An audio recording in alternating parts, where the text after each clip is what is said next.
পল্লী কবি জসীমউদ্দিনী বাড়ি ঢোকার সাথে সাথে দুইটা টিকিট কাটা লাগছে। এই জায়গার টিকিট করলাম 20 টাকা করে, দুইজন যেহেতু আইছি 40 টাকা নিচ্ছে।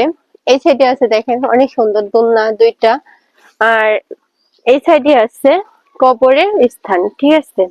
আর এই যে প্রতিটা ইসে কবিতা লেখা আছে, পড়া যাচ্ছে না যেহেতু অনেক পুরাতন হয়ে গেছে, পড়তে পারলাম না, দুঃখিত।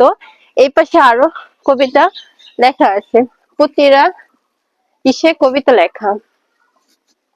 কি বলে ইতে বা গাঁথনিতে, সেটাই।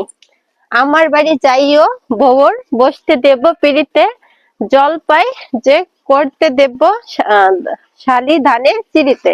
জসীমউদ্দিন কবিতা কলম এটা লেখা। আর পল্লী কবি জসীমউদ্দিনের বাড়ি যেহেতু অনেক সুন্দর, আর এই ছেলে তাকে কবরস্থান, তার আত্মীয় স্বজন তার।